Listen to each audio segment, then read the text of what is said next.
What does Islam teach about the purpose and importance of marriage? Brother, we know that the Prophet ﷺ, he said, oh, come and call, that marriage is half of the faith. That's number one. And actually, when he said half, it doesn't really mean half. It's like, it means like, it's such a significant part of the faith that without it, the faith is not complete. So having said that, marriage is the principle which makes legal procreation. And what could be more important than the procreation of the human race? The building of the starting of a human family. Okay, the human family, which is the center of the community, human community. So in this regards, we should not take the issue of marriage lightly. We should not review the issue of marriage like it is like, you know, inshallah, if I can get a wife, inshallah, if I can get a husband. No, mashallah, tabarakallah, you must get a husband. You must get a wife. You must be thinking like that. Once you enter the level of your life where you become responsible to be thinking about, you know, your own maintenance, your own school, your own direction, having your own responsibility in life. At that time, you have to be thinking about marriage, because if you're not thinking about marriage, then what happens is that the normal physical attractions, dynamics are going to kick in. For girls, it might be 12, 13, 14. For guys, it might be 13, 14, 15.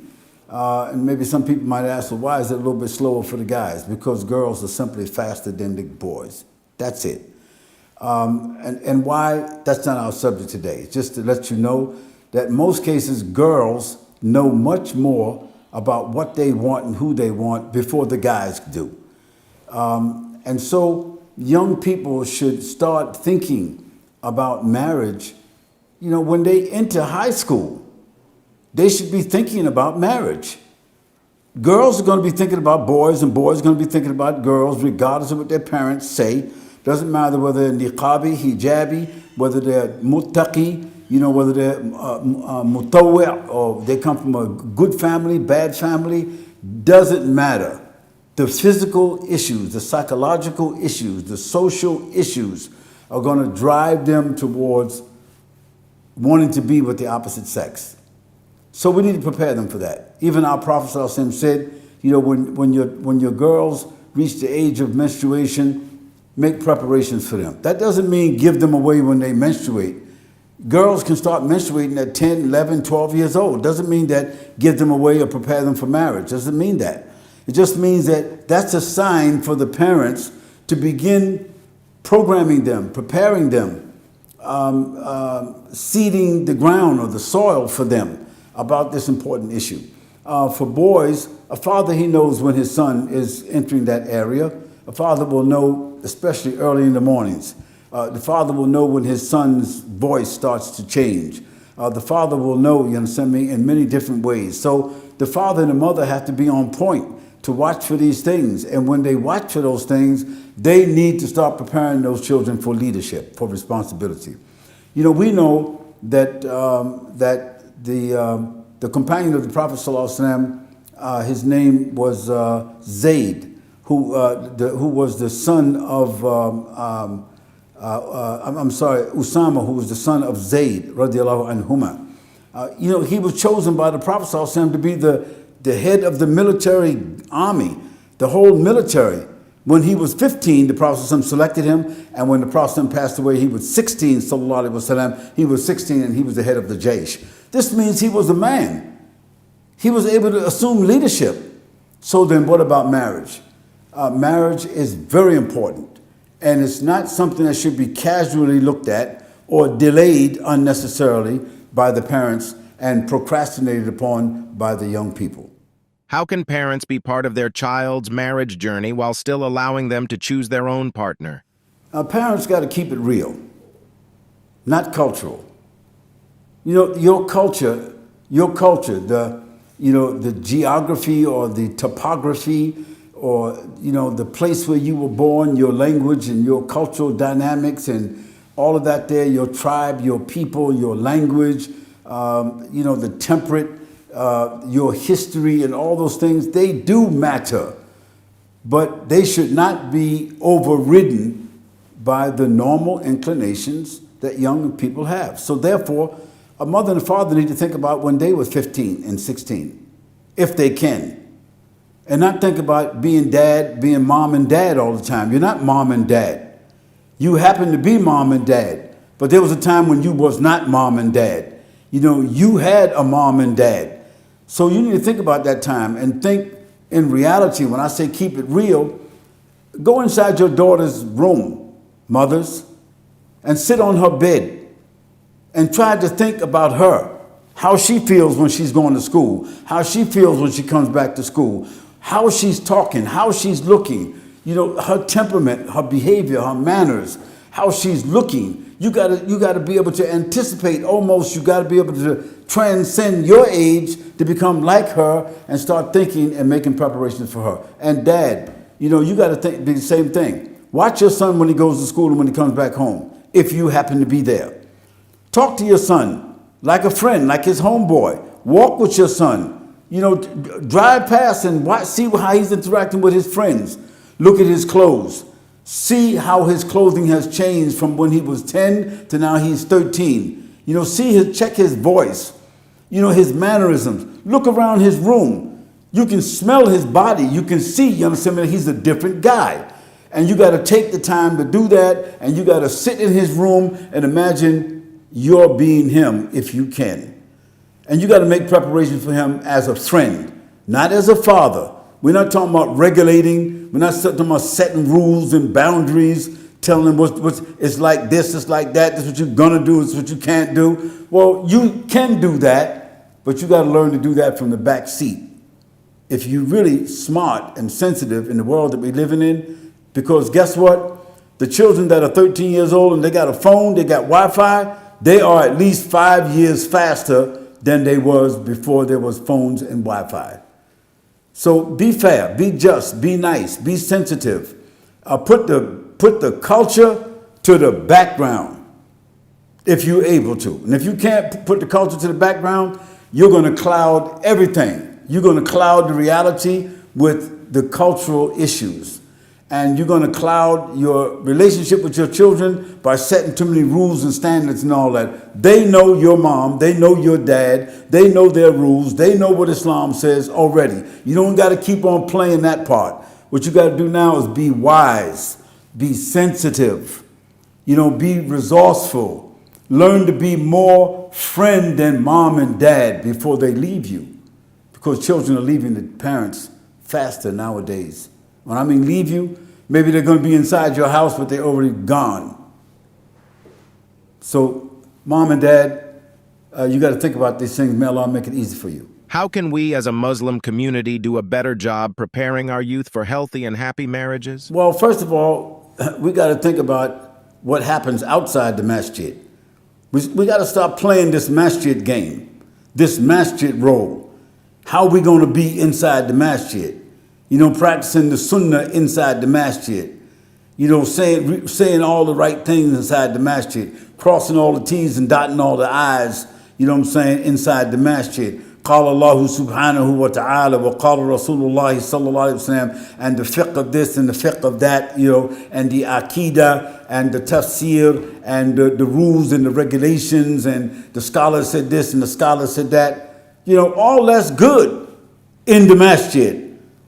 But what happens outside the masjid? And I mean immediately when they come outside the masjid. Some of the young people, they already Wi-Fiing or hooking up while they in the mosque. When they step outside the mosque, they going at it. They going to meet with whoever they want to meet with. Could be like around the corner. And mom and dad, guess what? Your children no longer got to go uptown, downtown, cross town. They ain't got to go nowhere to meet their honey if they got one. The girl they interested in case you don't know what that means. The girls, they ain't got to go nowhere outside. They can be talking with who they want to talk with, interacting with who they want to interact with right in front of you. And they know how to do it. There's software, they can do it. So if you ask them, let me see who you're talking to, they know how to switch it, you understand me, right? From TikTok to something else, or to Snapchat, or back to TikTok, or whatever they're doing. They real fast. They got the technology and they know how to use them tools better than you. So keep it real with your children. You know, we got to build a real community. And brothers and sisters, in case you don't know this, the community is not the people inside the masjid. People is calling that the masjid community. That is not a community. Let's define a community. A community is a geographical area where people live mostly as families, where there are agencies and there are kinds of resources and things all around. There are resources, there are agencies, there are buildings, there's other families with other faiths, and this is a community. That community is led by individuals who are in leadership. In the case of a Muslim community, there's a Muslim leader. That is not the person who's giving the khutbah, that's not the person who's leading the prayer. A Muslim leader is the person who basically holds the responsibility of guiding, teaching, coordinating, and at times commanding the right, and enjoining, commanding what's right and forbidding what's wrong, and arbitrating and showing people where the resources are. That's a leader. So a leader who has a community responsibility, which is outside of the building, that's something different. In the building, there's a congregation. Outside, there's the prospect for community. So the first thing we got to do is stop faking the moves. Stop acting like we are a community inside of a building. We are not a community. We are a congregation. That's the best you're going to be, a congregation. A group of people who are doing acts of worship together in a building. That's a congregation. Leadership requires a community. And a real community requires real social, political, religious leadership. And if we want to talk about marriage and building a real community, we got to talk about that outside the masjid in the real world. Why do you think many Muslim youth are getting involved in dating and premarital relationships, often leading to zina? Yeah, that's happening because, we adults, we living in la-la land. That's what we call it, la-la land. You know, you're reading a whole lot of Qur'an, you're flipping a whole lot of pages, you're talking a lot of hadith and a lot of religious rhetoric. You got all the clothes, you got all the garments, you got all the tools, that we call religious, okay? But outside the masjid and outside of our buildings, we ain't got the tools. And guess what? Today, our children know where to go. And they can go to wherever they want to go to virtually. Now, if you don't understand what I'm saying, let me keep it real and graphic for you. If girls want to see boys and boys want to see girls, they can see everything right now. And I mean everything. And girls, niqabis, hijabis, they taking their clothes off. You say, oh, not my Fatima? Oh, not my Ahmed? Yeah. Maybe not your Fatima, maybe not your Ahmed, but there are some Fatimas, Aishas, and there are some Abdullahs. They using TikTok. They using Snapchat. They using these tools. And they know how to use them and when to use them for them to do what? Find out what they like and what they want to do. What's the difference? That they know that their mother and father trust them. That they have taqwa, that Allah is seeing them although they don't see Allah subhanahu wa ta'ala. That they're being given the trust and the amana, okay, and the responsibility. They've held workshops about this issue. So in that workshop, we can talk graphics, we can talk reality. This is not about the masjid, this is not about the imam, this is not a whole lot of fiqh and tafsir and other kind of things that we talk about inside the masjid. This is about what happens on the way to school, what happens on the way back from school, what happens on the job site, what happens when they're going out shopping, when they're inside them places, drinking coffee together, or they're having shisha together, or, what happens in the club and after the club. We got to talk about those things. We got to talk about those curly-head kafirs who's in the high school that our little hijabi, niqabi girls, they like them. And how them boys don't care nothing about no hijab and no niqab. Them little kafirs, it's out there, got them little cars, they got their little wheelies out there, They got some dough, they looking nice, they got the branded clothes on and all out there. And guess what? our hijabis and niqabis, they are regular girls, and they like some of them boys. They're not going to those boys because of the rules is there. But guess what? At the right and opportune time, when they might be weak or vulnerable, guess what, Dad? You just lost your daughter. Because you didn't kiss her, because you didn't hug her, because you didn't encourage her, because you didn't bring her no roses, because you didn't ride her in your car, because you didn't talk to her about the real things like men talk, you didn't compliment her. So they got some other dude that's complimenting her, riding her around in the car, you know what I'm saying? Before you know, guess what, Dad? You know, you lost your daughter. And guess what, Dad? Your son, Abdul Rashid, you know, who you preparing for this and that, he's a hafiz of Qur'an and so forth and so on, because you didn't talk to him about the birds and the bees, you know, about the realities. You know, you didn't get into that and talk to him about that because you were so busy preparing him to be an imam, to be a khatib, to go to Azhar, or to go to the university in Medina, or blah, blah, blah. You've been so busy doing that, you forgot that you're living in America or Australia or Canada. You forgot that at 7 o'clock at night, everything changes in the Muslim world. And if you don't know what I'm talking about, go to the last lecture I talked about the yellow, and about the orange, and about the red. If you don't know, let your kids listen to it. They'll tell you, yeah, Dad, that's the way things go. Even if they're not the ones that's there. I guarantee you, 30% of our children, they're not going to be out like that. They're not doing that. Allah blessed them, Allah protected them. But the other 70%, that's where they are. And I'm talking about what? The scholars' children. Yeah, the ulama and the fuqaha. The students of knowledge, their children. Yes, that's correct. The khatib last Jummah, his children. Those who recite the Qur'an so beautiful on YouTube. You know, those, you know what I'm saying, give the most powerful, you know what I'm saying, wa'af, you know what I'm saying, their children. But you know what? Because we're Muslims from different cultures, you know, we don't like to be shamed. So we don't talk to each other about what happens with our daughters and what happens with our sons. We don't talk about that.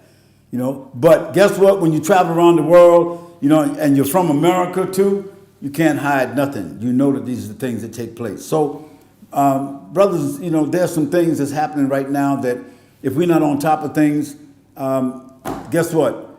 When the fruit falls from the tree, anybody can get it. You feel what I'm saying? You got to be able to, as a father and a mother, to understand the fruit is hanging. The fruit is hanging. And if you keep procrastinating, talking about she ain't ready yet, he ain't ready yet, I want her to finish college. I mean, what you smoking? What you smoking? You want her to finish college? You want him to finish college before they talk about marriage? Come on, the fruit has fell to the ground and you not around. Yeah, get that part together. The fruit has fell to the ground and mom and dad is not around. So we got to make the proper preparations, and we can't procrastinate and lie to each other. We got to keep it real. How can we help the youth that engaged in zina and want to repent sincerely while avoiding shame? We got to have workshops for the young people. We got to have workshops. A workshop, just let them come inside and sit down and talk. You know what I mean? With no shame. I mean, they're not going to curse. They're not going to talk no graphics. There's nobody going to. Ain't nobody gonna say the actual face of what they did because they don't have to. We're not no clergy, you know. We're not no priests. Ain't nobody got to come to their mom and dad and confess. But we need to talk about it because guess what? Boys talk with they boys. Guys talk with their homeboys about almost everything. They might not mention the girl. The girls may not mention the boy, but they talk about things because to their best friends. So if mom is her best friend, guess what? Sooner or later, she's going to talk to her mom. And what should we tell young people when they do these things? Tell them to make tawbah. Tell them that tawbah is real. Tawbah is not just a ceremony. Tawbah is not just about being sorry. You know, tawbah is not even just to be asking for forgiveness. Tawbah is a formula. It's a protocol that's established between us and Allah subhanahu wa ta'ala, and the doorway that's open all the time for us to enter and bear ourselves in front of Allah subhanahu wa ta'ala, who is Sami'ul Alim. Allah, He already saw, and Allah, He already heard, and Allah, He already knows what has happened. It's you walk through the door and say, oh Allah subhanahu wa ta'ala, I've done wrong. You know that. And oh Allah, I'm sorry, I'm going to do my best not to do that. Oh Allah subhanahu wa ta'ala, please forgive me. Oh Allah subhanahu wa ta'ala, make a commitment to change my life and to close the doors and to be with different people and try to reconstruct my life. Oh Allah, help me. Oh Allah subhanahu wa ta'ala, forgive me and help me. And oh Allah, give me the strength. And Allah, give me the resources. Give me a new set of friends. And oh Allah, keep me vigilant. Oh Allah, keep me alert. Oh Allah subhanahu wa ta'ala, save me even from myself. That the Prophet asked Allah to protect him from everything, even when the twinkling of an eye. Now, you know how fast the twinkling of an eye happens, so things happen to young people that quick. You can't say it won't happen, it happens that quick. So we ask Allah subhanahu wa ta'ala, we got to talk to these young people one-on-one, or we got to host workshops. Sometimes a young person just need to walk into the door and talk with somebody that's keeping it real, a counselor, an OG that's not going to judge him or her, that's just going to advise him, that already knows where you've been. They can tell. They already know how you're rolling. They can see you. They can advise you, and they're not going to tell your parents. Somebody that's going to keep your secret. That's what kids are looking for. They're looking for somebody they can talk to that's going to keep their secret. A counselor. So this is what we need to do with our young people. Let them know, listen, things happen. You know, and things happen real quick. So if something happens, or it's beginning to happen, or it's in the motion of happening, come and talk to me. I'm your dad. I'm your friend. Come and talk to me. I'm your mom. I'm your friend. That's what you got to be able to do. Now, if you can't do that, it's going to be hard for us to be able to not only counsel our children, but also for us to correct what has happened when something does happen. Why? Because they're going to go to who they confide in. And when they go to their homeboys or their homegirls, that's a fool sitting with another fool. Why do I say it's a fool? You show me a young person, I show you a fool. Because they're going to be engaged in foolishness, making mistakes because of their emotions and their naivete. They're going to be making those kind of mistakes over and over and over until they get old enough, simply realize, that how they protect themselves. So I think it's about keeping it real and having opportunities where our kids can, we can call it sit and shout. Sit and shout. That means that they can get stuff off of their chest or off of their breasts. They can get it off and say and ventilate with somebody that's not going to judge them, so that we can see how things go and we can make the right assessment. We can make the right evaluation. We can make the right, come up with the right prescription for them. And it's all about confidentiality. It's all about being sensitive and being their friends. And we ask Allah to allow us to be able to do this as adults. You probably may be asking yourselves, and it's a legitimate question, check with all the advices that you're given about marriage and, and about counseling and about preparing and what to do and how to protect ourselves and, selecting the right person and all these different things. Is there a platform that you've already put together? Is there some kind of a manual or set of tools, that you have that would be accessible for young people and their parents? The answer is yes. We have a program called Niyyah to Nikah. Niyyah to Nikah, the road to marriage. Niyyah, it means having the proper intention. From the time you want to get married, from the time you feel you want to get married, from the first time, you'll start having those we can call it those leanings, those inclinations towards marriage. Because to think about marriage is moral. To think other than marriage is immoral.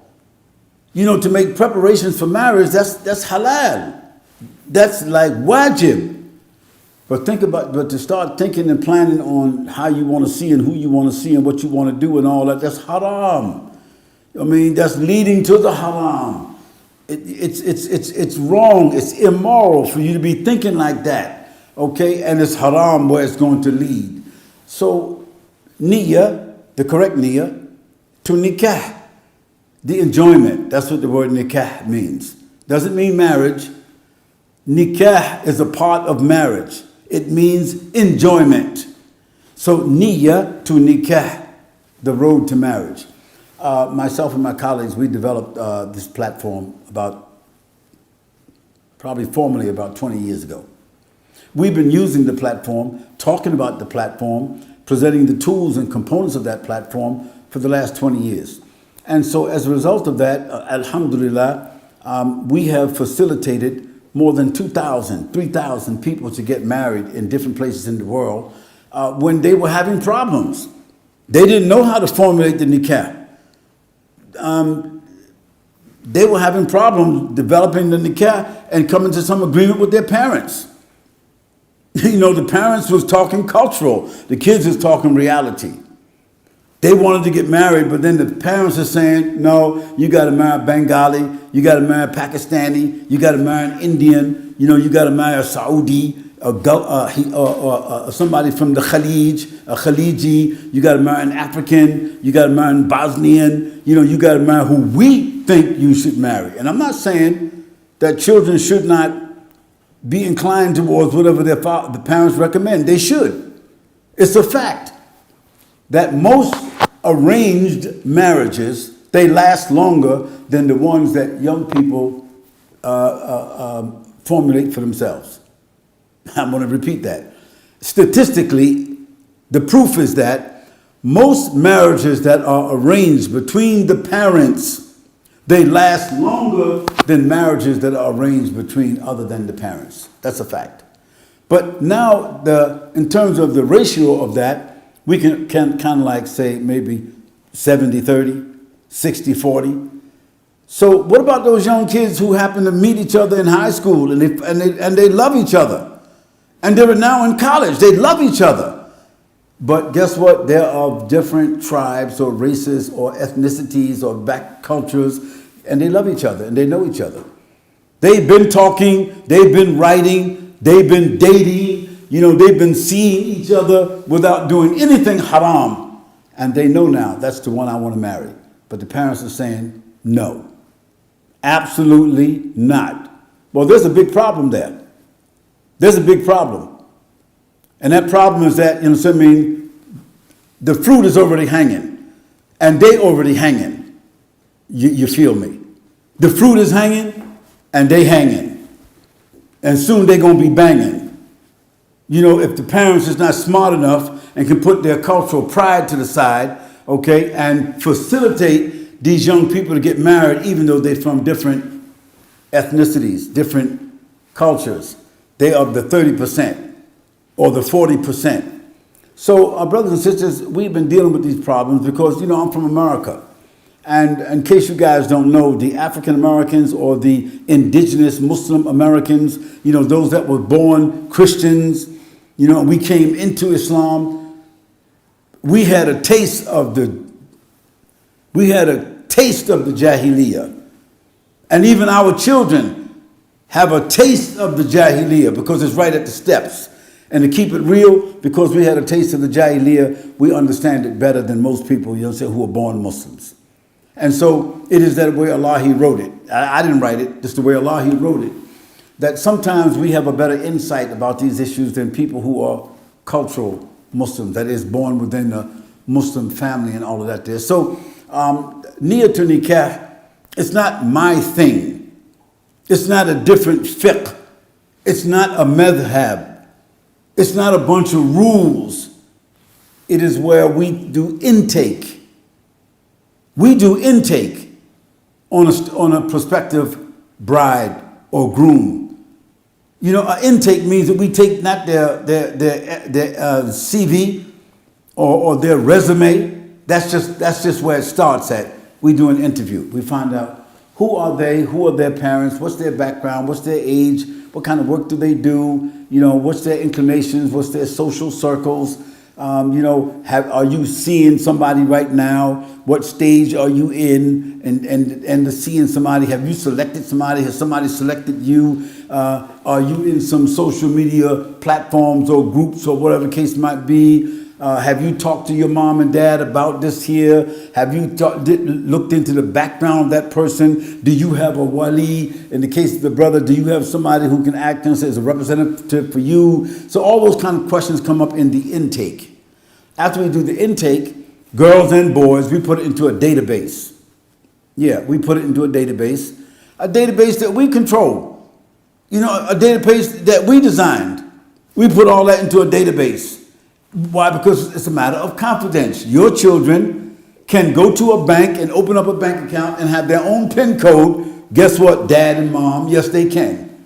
In the United States of America, in Canada, in Australia, and all the Western countries, your children do not need your permission at 13, 14 years old to go and open up their own bank account and save their own money, spend their own money.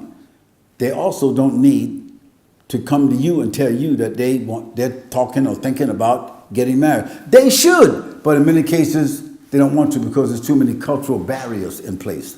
So having this experience, and we're not suggesting for children to do that. Let me get that clear. We're not promoting your children to do that. I'm only saying children will do that because they can do that, mom and dad, because they got the tools sometime, and guess what? They're living on the edge.